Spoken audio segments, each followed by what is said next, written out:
Okay, on the bench today I've got a Cobra 2000 base station, and I'm going to be replacing an electrolytic capacitor in it. Apologies for the noise in the background, that's the desoldering station fan. At the moment I'll try and do this as fast as possible, turn that off. Okay, so going to be replacing this cap today. There are a fair few to be replaced around the audio circuit. Anything heat source, near transistors, anything like that that creates a heat source over a period of time, it will damage components around, especially the caps that are prone to dry out. These were made 40 years ago, and I don't think Uniden had any intention of CB radios lasting 40 years or still being used, I assume. Okay, so we're going to, as I said, we're going to replace this guy here. Always remember the polarity of the cap.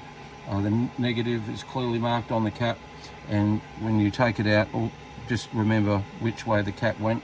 If you don't, you reverse polarize it when you put it back in. You'll get a rather interesting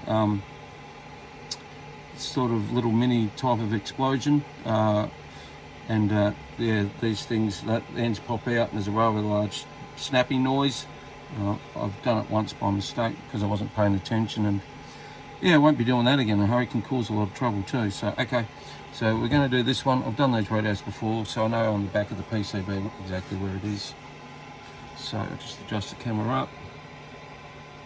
Okay, so basically on the PCB, it's these two terminals here.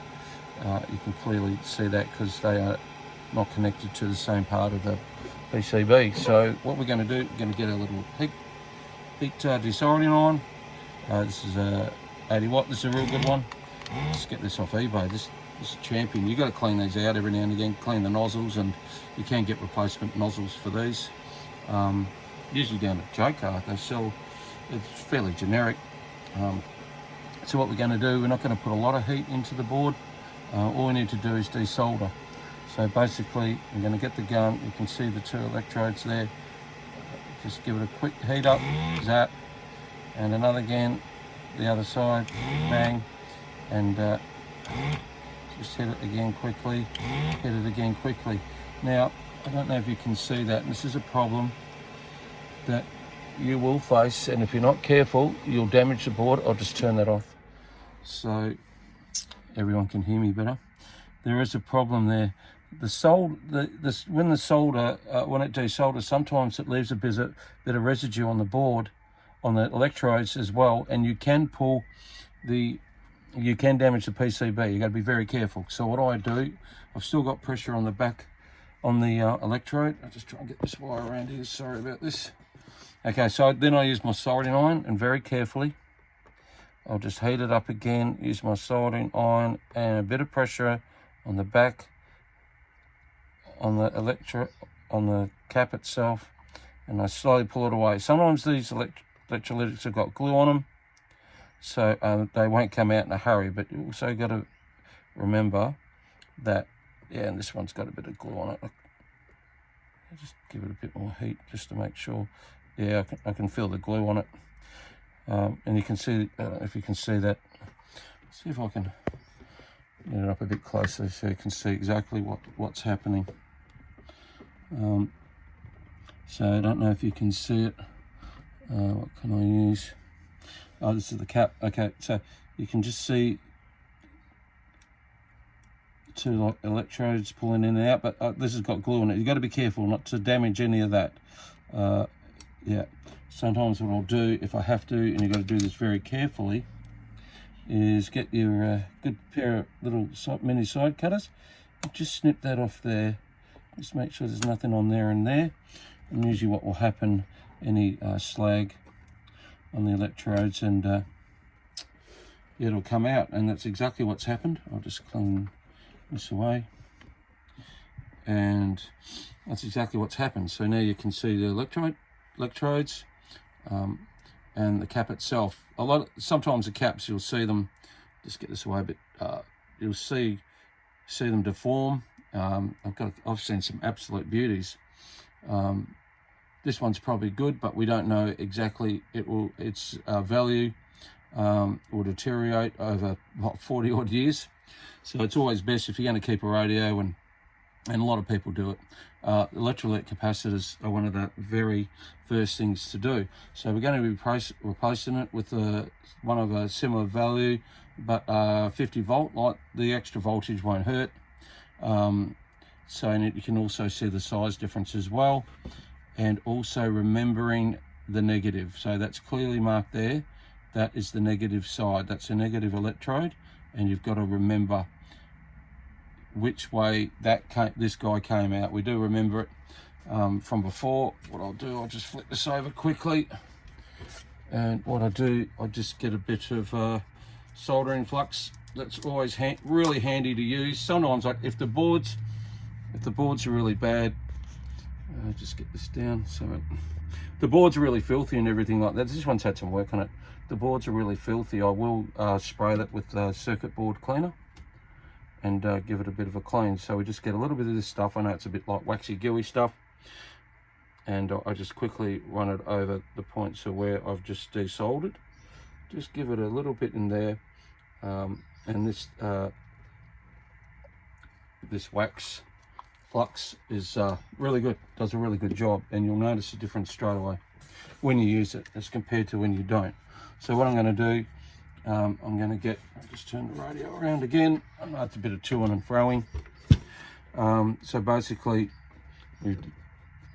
we have, obviously we know where the cap is. I can see there's a plus and a positive on the board. So sometimes these have got to be, because they're smaller, don't be worried about that. That's just technology. I'll give these a bit of a tickle like that. You can cut the electrodes down a bit. I don't. Basically, I just chuck it straight in the board like that, and flip it over onto its side, making sure everything's all right. What you can do is you can sort of pull them out a bit, push it in, and just pull the electrodes out a bit. And what that does, that basically holds the cap in place. Other people can do it other ways. Everyone's got their own way of doing it. Just see if we can get in there a bit closer. And what we're going to do, buy yourself some good solder, and we're just going to solder it in, and then we'll cut those electrodes down. So basically, run the soldering on at about 400 degrees Celsius. Like, people have got all different types, so we don't have their own opinions on what you should do. I've found with this solder's got different melting points. So with this one's a 60-40. There are better solders out there, cost a lot more, but this one for me does the job. And basically what we're going to do is just give it a bit of a quick heat and zap it around, and that one's done. And not too much heat into the board. All we've got to do is heat up the solder, and that's basically it. So yeah, done. So that cap's done. That's all you got to do. Just quickly snip these off nice and carefully. Whatever you do, don't throw them on the board. Make sure you get them out. If you drop one, you've got to get it out, because you don't know whether it's gone somewhere and it's going to arc between two conductors, or positive, negative, whatever it wants to be, and you're going to be in a whole world of trouble. So basically that's it. Now we've replaced an electrolytic capacitor. Yeah, that's sitting there quite nice. Obviously it's smaller, but as I said, no technology. So, and I'll do that one and that one. There's a couple around here that I'm going to replace. It just helps with the radio's performance. Lots of different brands of caps. I try not to get the ultra cheap ones out of certain place. I'm not allowed to mention their name in case we offend them. Use Nichicon, anything like that, Panasonic. There are some good ones out there. But I try and use the Nichicon ones. I've got these given to me as part of this refurb, so I'll just use these for now. They're not going to do any damage. It is just a CB radio. Yep, so that's how you replace an electrolytic capacitor. Not too hard. As I said, just remember the value of the cap. So that's clearly marked 1000 ultra for 25 volt. You can change the voltage, but do not change the value, because your radio will not like it and it won't run properly. because that's what it was designed to have. But as I said before, these caps do lose their integrity over years and years and years. So if you're keen on a radio and you really want to make it perform to its best, they're one of the things to do. Other caps to look out for, the tandem caps as well. They can degrade. There's a whole different range of capacitors in here. Look, you don't have to replace the whole lot. That's not what it's about.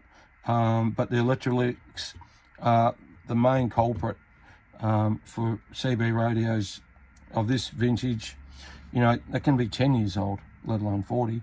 The electrolytics are the main culprit for why radios don't perform to their peak. So they're the first ones we do. There's a crystal bank there. Still got to do a bit of an alignment, and yeah, hopefully get it running really well.